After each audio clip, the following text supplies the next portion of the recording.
Kay Crimson sumakit ang ulo nang malaman niyang binigyan ng pangalan ni Rimuru ang Primordial Trio. Hinata at Granville magsisimula ng maglaban. Rimuru kakalabanin ng mga summon ni Granville mula sa ibang mundo. Diablo lalamogin si Rin sa kanilang laban at sa uli ay darating si Footman at Laplace upang kalabanin ang grupo nila Luminous upang kuhanin ang babae na nasa loob ng kabaong. Kaya naman dahil sa mahaba ito ay simulan na natin ang chapter 139. At kung bago ka lamang sa aking channel ay mag-follow and subscribe ka na. Maraming salamat. Let's go! Sa pagkatalo nila Arnold ay nasabi ni Granville na ito daw ba ang commanding officer ng mga paladin ngayon dahil siya daw ay nadidismaya sapagkat may hina ito at hindi raw sila maikukumpara sa kalakasan ng Master of the Sword na si Hakuro mula sa Ogre Tribe at sigurado na daw siya ngayon na walang sinong man ang magiging banta laban sa kanya. Sagot naman ni Hinata na nakakatawa naman daw ang narinig niya mula kay Granville dahil marahil ay siya mismo ang gustong kalabanin ito. Sa isip ni Rimuru na mas pinopokusan ni Granville si Hinata kung ikukumpara sa kanya at nag-aalala siya sa kalagayan ng mga bata sa katedral dahil malakas ang kinakalaban ni Shion ngayon. Sinabi ni Granville na hayaan daw siyang ihandog ang grupong kanyang ipapakilala para aluin ang ating bida at dito ay pinakita ang isang grupo kung saan nakumpirma ni Raphael Sensei na nasa ilalim ito ng isang sumpa o wala sila sa tamang pag-iisip. Naniniwala daw si Raphael na sinamon ng mga taong ito mula sa ibang mundo at burasahan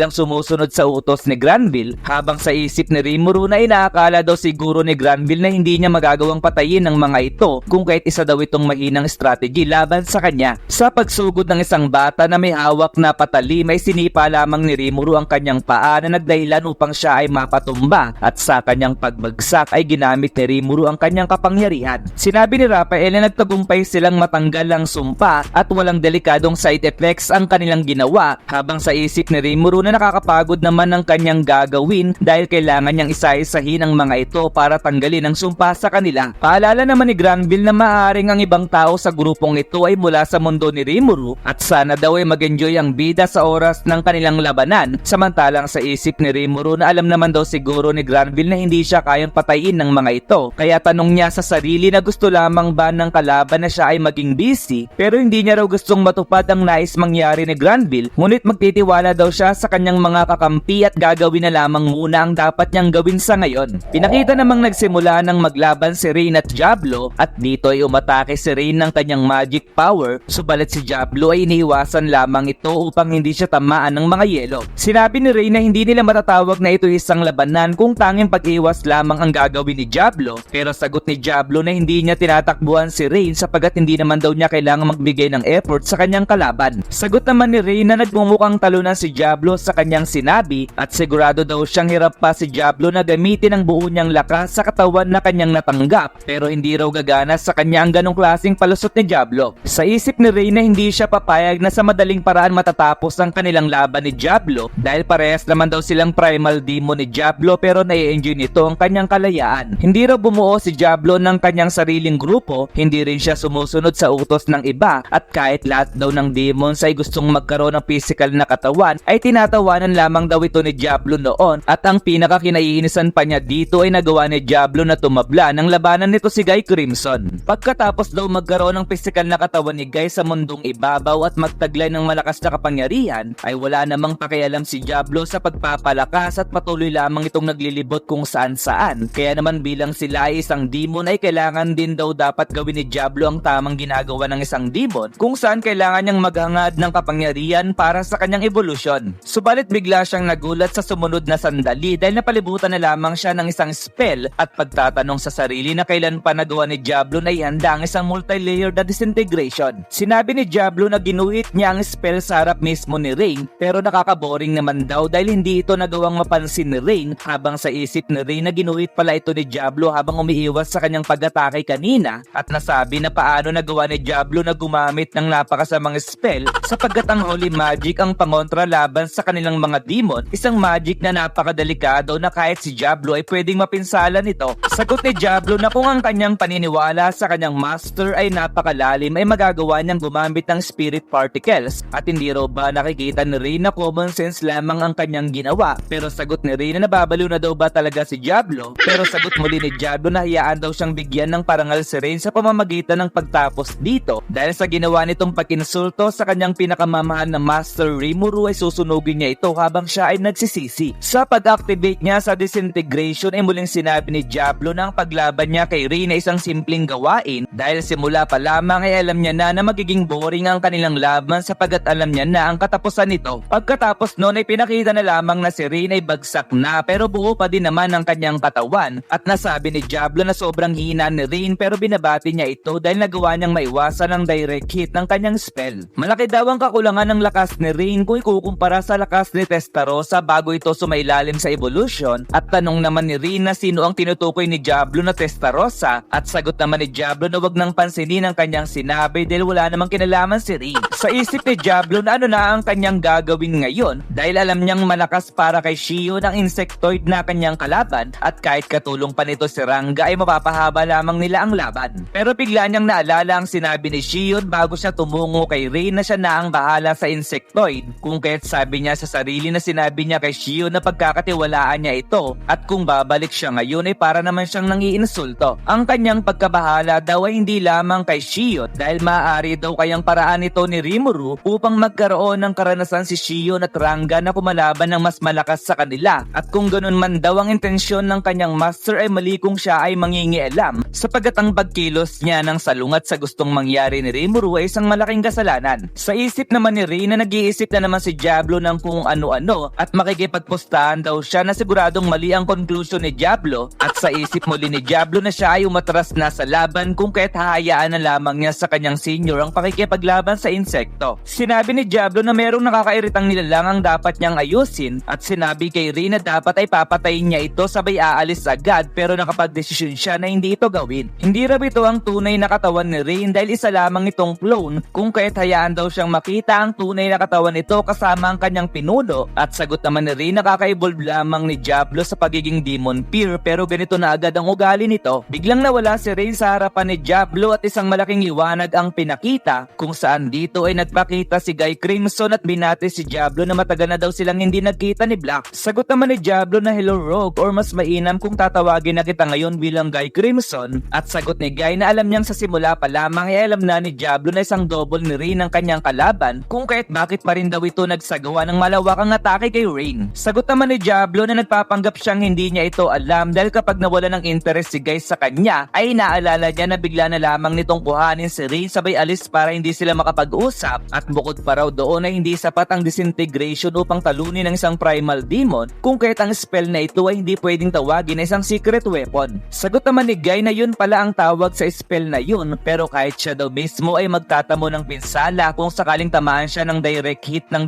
disintegration at sagot naman ni Diablo na kung tatama talaga ang spell na yun ay ganun din ang mangyayari sa kanya at dito ay nagtawanan ang dalawa na para bang magkaibigan lamang. Naglabas si Guy ng lamesa at upuan sabay sabing wala siyang idea na naging demon peer na pala si Diablo at si White, Yellow at Violet naman daw ay hindi magawang makapag-evolve dahil naghihilahan sila pababa pero si Diablo daw ay hindi interesado na mag-evolve noon kung kahit ano raw ang kanyang naging rason ngayon. Sagot ni Diablo na ang paglalarawan ni Guy sa tatlo ay tamang-tama pero para daw sa tatlo ay isa lamang yung laro kung saan kanilang pinagkakatuwaan. Kaya tanong muli ni Guy kung bakit ngayon lamang naisipan ni Diablo na mag-evolve at sagot ni Diablo na hayaan daw siyang sumagot ng isang tanong kay Guy dahil meron daw bang nilalang sa mundo na mas malakas sa kanila. Sagot ni Guy na sigurado siyang wala maliban sa mga true dragons pero ang mga ito ay parang mga sakuna sa nature at sagot ni Diablo na tama ang sinabi ni Guy dahil sila ang pinakamalakas. Magiging boring daw para sa kanya ang isang laban kapag siya ay sumailalim sa evolution noon na tila magiging one-sided lagi ang isang laban na kanyang mararanasan at sagot ni Guy na nagigets niya ang punto ni Diablo. Kaya naman tanong muli ni Guy na binago daw ba ng slime na yun ang kaisipan ni Diablo at pagalit na sagot ni Diablo na Sir Rimuru ang pangalan ng kanyang master at minumungkahi niya na wag muli itong tatawaging slime ni Guy na sinangayunan naman ito. Tanong muli ni Guy na si Dude Rimuru daw ba ang rason kung bakit inayos ni Diablo na mag-evolve pero sagot ni Diablo na hindi rin isang dude ang kanyang master kung kahit naisip ni Guy na lagi bang ganito kahirap kausap si Diablo. Nakapagdesisyon si Diablo na ikwento ang divine greatness ni Rimuru para maintindihan ni Guy ang pagkatao nito at dito ay nanlaki ang mata ni Guy sapagkat nagsimula nang ipaliwanag ni Diablo ang kagitingan, ang kagandahan ng kaluluwa ng kanyang master Rimuru. Ang grace daw ni Rimuru ay sumasalamin sa kanyang physical na anyo sa makinang nitong balat na sobrang lambot at ang boses daw nito ay nagtataglay ng kakaibang ganda na kahit sino ang makarinig ay tiyak na may hikayat puyat at tanong ni Guy na magtatagal pa ba ang ginagawa ni Diablo at sagot ni Diablo na oo naman dahil hindi ba ito ang rason kung bakit naglabas ka ng lamesa at upuan at sagot ni Guy na hindi habang sa kanyang isip na huwag raw siyang tignan ng ganun ni Diablo. Sinabi ni Guy na hindi niya kailangang marinig ang tungkol kay Rimuru dahil pag-usapan na lamang nila ang tungkol mismo kay Diablo at sagot ni Diablo na ayaw siyang pakinggan ni Guy pero sa isip ni Guy na kay Diablo pa talaga nagmula ang salita na yon.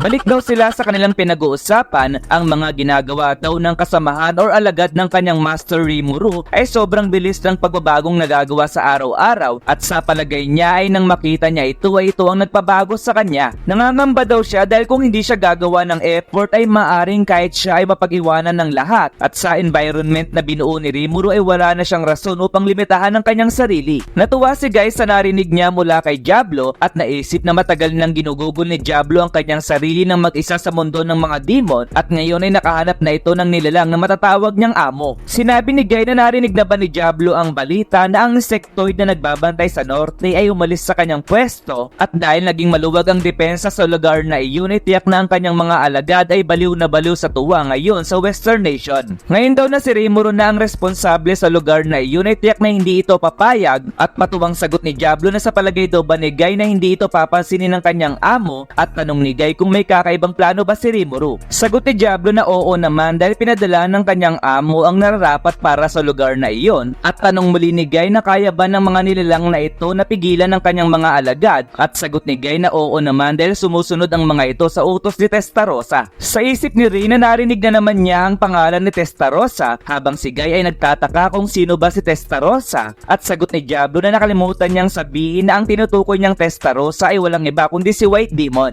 Napahimik si Guy sa kanyang narinig at natawa na lamang dahil hindi niya inaasahan na magiging joker si Diablo dahil sa palagay daw ba ni Diablo na may nilalang na kayang magpangalan kay White Demon at sagot ni Diablo na hindi siya nagbibiro dahil binigyan ito ng pangalan ni Rimuru at hindi pa doon nagtatapos ang kanyang kwento. Napahawak si Guy sa kanyang ulo dahil pinanatili nila ang balanse ng mga lakas sa loob ng 1,000 taong mahigit pero madali lamang daw itong sinira ng isang slime na kagaya ni Rimuru. Ano daw ang ibig sabihin ni Diablo na hindi pa doon nagtatapos ang ginawa ni Rimuru at sagot ni Diablo na ang kanyang tinutukoy ay si Ultima at Carrera. Binigyan daw ng trabaho ng kanyang master ang dalawang ito at sagot ni Guy na wait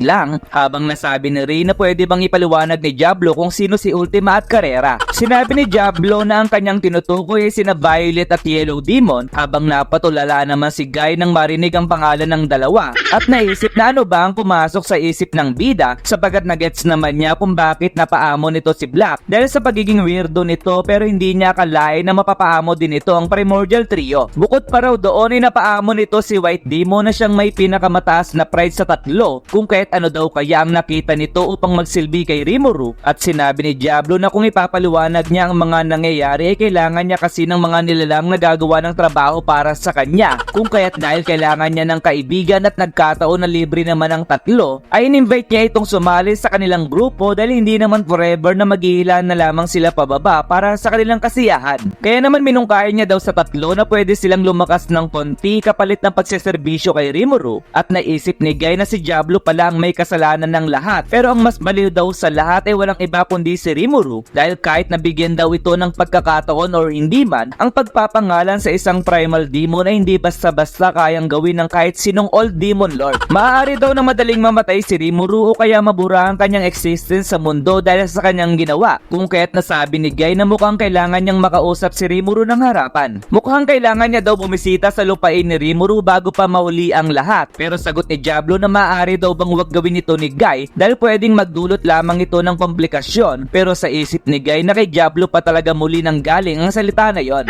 Kaya kanyang sinabi na ano daw ang problema dahil nais niya lamang na tanungin ang pagkatao ni Diablo kay Rimuru at pabulong nito na gusto niya ding makita ang teritoryo ni Rimuru dahil ayon kay Dino ay sobrang ganda nito na hindi pwedeng ikumpara sa iba. Natuwa si Diablo nang marinig niya ang sinabi ni Guy at welcome daw siya kung sakaling dadalaw ito sa kanilang lugar habang sa isip ni Guy na madaling imanipula si Diablo as long napupuriin niya si Rimuru. Kaya naman nagpaalam na si Guy upang bumalik sa kanyang lugar at sagot ni Diablo na sigurado siyang ma-handle ng kanyang master kahit ano pa ang mangyari sa Western Nation at sagot ni Guy na ganun ba? Pakisabi na din sa iyong master na hello. Habang papaalis ay sinabi ni Rin na mas mahaba ang pasensya ni Guy kay Diablo kung ikukumpara kung paano siya pakitunguan nito at sagot naman ni Guy ay tama ka, sabay nawala sa harapan ni Diablo. Sa isip ni Diablo na nalagpasan niya ang pakikipag-usap kay Guy dahil kung sakali na makapagdesisyon ito na mangialam sa nangyayari ay kahit siya mismo ay hindi alam ang pwedeng mangyari at bukod pa doon ay mahihirapan siya kung sakaling maglaban sila ngayon. Kung kaya't kailangan niya daw lumakas na mas malakas sa lahat sabay tawa ng